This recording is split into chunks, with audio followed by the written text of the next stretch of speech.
Happy 2022, everybody. I'm excited to be back here on our channel to bring you guys my first top indie comics picks of the year for New Comic Book Day, January 5th. Very excited about this. It's a lighter week, but lots of good books. One book in particular coming back that I'm very much looking forward to. So stay tuned for that. If you're just finding the channel for the first time, go down below, hit the subscribe button. And if you've been here for a while, say hi again, because it's been probably a month since we've posted a video. So drop a comment down below. Let us know what you are looking forward to this week for New Comic Book Day.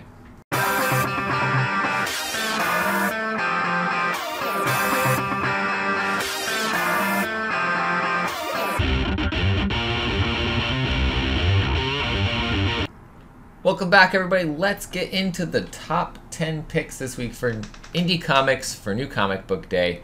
Coming in for number 10 this week, I have one from Image Comics. It's a new mini-series from Juni Ba called Monkey Meat.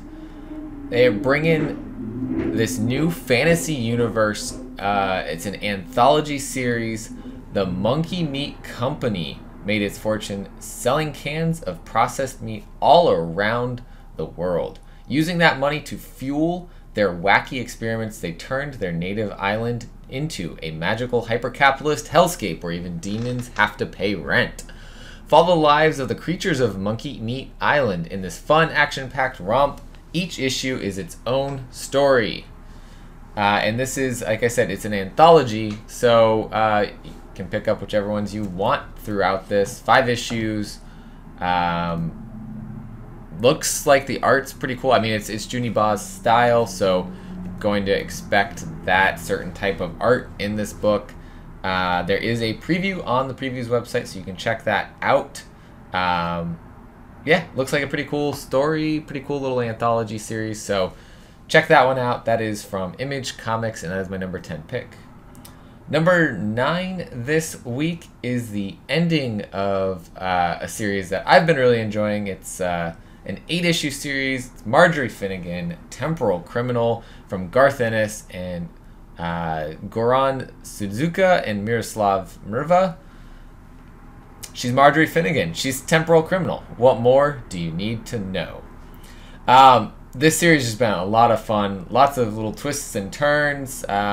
Maybe we're taking down evil here in this last issue. It's been a great series from AWA artists, writers, and artisans. Upshot.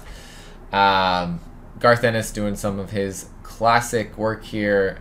Really been a great story. So issue 8's the end of it, so go ahead. If you haven't been reading it, look out for the trade paperback that'll be coming soon, I'm sure, to collect all of this.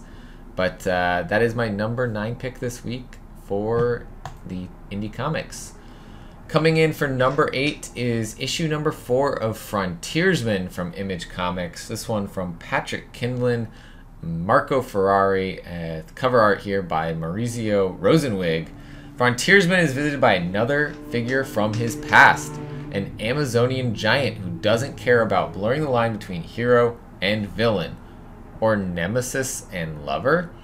Light nudity, but nothing too explicit. Some love, but nothing too mushy. So it's been interesting seeing kind of, you know, this retired hero and some of his past villains and some interactions there, and how, you know, they're not all strictly just villains. So it's been an interesting story so far. Imagine we're going to continue to have a fun time in this world. So coming in at number 7 this week is another Image comic, A Thing Called Truth, issue number 3, from Yolanda Zanfardino and Eliza Romboli. This is 3 of 5. So this is a mini-series that they've got going on here. Our 2 unlikely travel companions reach their first stop on their journey, the Eternal City. Following their guide, they embark on a riotous scavenger hunt for locations where famous movie scenes were filmed, only to find that the last item may not have the happy ending that they anticipated. Been a fun road trip that they've been having so far, and I'm looking forward to what comes next here. Coming in for my number 6 pick is a number 6 issue this week, and that is Basilisk number 6 from Boom Studios, written by Colin Bunn with art by Jonas Scharf. Following a message from Reagan, Hannah rushes to stop the Chimera as they unleash a deadly attack at a shopping center. But are Barrett and the amassed faithful playing a more sinister game of chess, which will leave Hannah and Reagan cornered, unable to escape? Are they? Are they? I don't know. So, first, I think it was 4 issues of this series. Was the first arc. Was fantastic. Got issue 5 about a month ago. Just really enjoyed being able to come back to this, see where things are headed now that one of the Chimera has been killed, and it's gonna get crazier and crazier. I could see this going for probably another arc after this one. Maybe each arc, one of the Chimera gets killed as they move forward.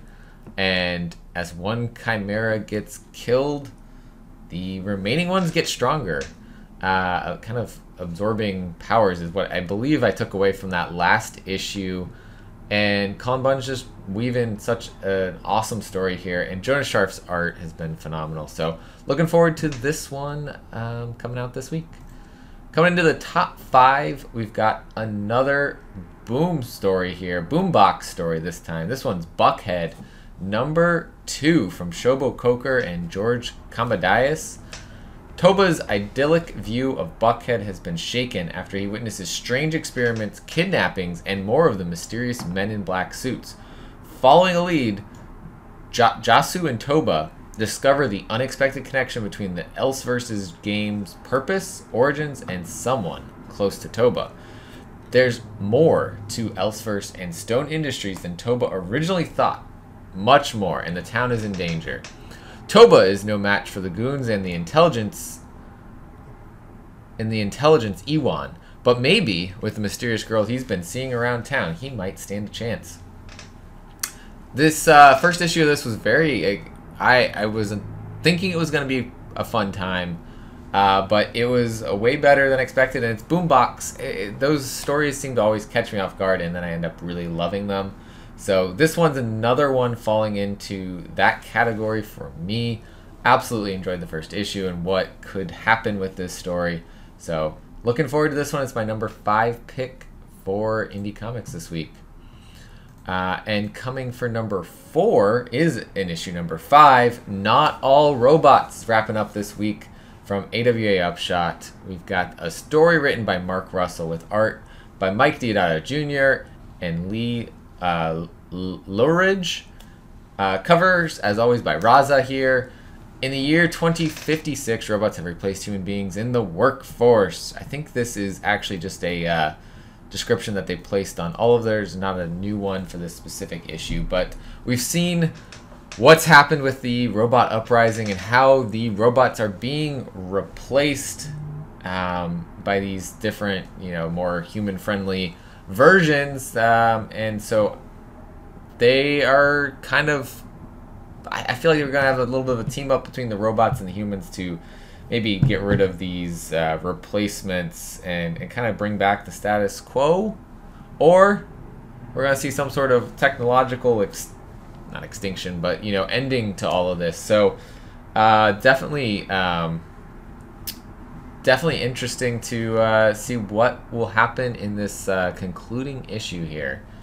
But I've absolutely enjoyed this story from Mark Russell. Just phenomenal writing on this one. Coming in for number 3 this week is a new one from Aftershock called Bylines in Blood. This one from Van Jensen and Erica Schultz with art by Eneke. The future, the very concept of truth has died. Politicians invent their own facts and independent newspapers no longer exist. In this world, private detectives serve as Ronin, searching out the hard truth that people are desperate to keep hidden. The best of these is Satya, known as Lady Dick, a former journalist turned gumshoe who runs every lead to the ground. But Satya has just received her hardest case yet. Her old editor has been murdered. Someone wanted him silenced, and the trail points towards the highest bastions of power. To find justice for her friend, she'll have to put everything and everyone she knows at risk. A prophetic neo-noir thriller with unexpected twists at every turn. The Clarion is co-created by Ringo Award-nominated writer Erica Schultz and comic writer and former newspaper crime reporter Van Jensen, aided and abetted by Spanish art sensation Eneke. Sounds like another great series coming from Aftershock. It doesn't say specifically that it is of 5 or 6 issues, so usually Aftershock runs like that. Usually we get at least 5-issue arcs, so we'll see what happens with this one. I imagine it will be something like that, but I'm very much looking forward to checking out this new series. There is a preview up on the previews catalog for this one, and it's looking pretty action-packed. So Bylines in Blood number 1 is my number 3 pick this week. Coming at number 2, we have another AWA Upshot book. This is the third one on my list this week, and this one is a new one called Fourth Man. It is a mini-series of 4 issues from Jeff McComsey, Lee Loughridge, and Mike Diodato Jr. 3 dead bodies lay in a rural morgue, all murdered in the span of 3 weeks. It's up to 2 detectives from opposite sides of the tracks to determine who put them there, if the murders are linked, and what, if anything, they have to do with a pair of dueling car dealerships. A dark comedy mystery thriller by Jeff McComsey, Mike Diodato Jr. that is inspired by an outlandish true crime story. The Fourth Man will keep you guessing till the last page. What really caught my attention, I was flipping through the catalog originally on this one, was the wavy arm thing that you see at car dealerships is on the cover of, it's on the cover A, as you see here. And that just caught my attention. I looked at the story, the fact that it's based on a true story, dueling car dealerships and murder. Sounds like a good time. I'm very much looking forward to checking out this new series. And my number 1 pick this week is probably not a surprise to any of you. If you look in the background at the Nocterra behind me, I've talked about Nocterra a lot in the past. And this week we have the Nocterra special, the Blacktop Bill special, coming out from Scott Snyder, Tony S. Daniel. It looks like we have some other creators in this as well. It's a standalone tale, perfect for Nocterra fans looking for more nightmarish storytelling or readers new to the series. Behold the Book of Blacktop Bill. In the wake of the first arc's explosive finale, the origin of Nocterra's most terrifying creature will be at last revealed in this special one-shot issue. Witness the horror that awaits our heroes as Scott Snyder and legendary artist Dennis Cowan present a penny dreadful you won't soon forget. So yeah, it looks like Tony S. Daniel's getting writing credit on this and cover art credit, but Dennis Cowan is doing the interior art with Chris Sotomayor. So switching up the roles a little bit here for this one shot, giving Tony a little bit of a break on the art for this one, and then not long after, I think maybe a month later, we'll get the next issue of Nocterra. So excited to be back in the world. I loved the first arc of this, so can't wait to continue on in reading the series. That is my number 1 pick this week. So thanks everybody for watching. Glad to be back doing this again. It's been way too long.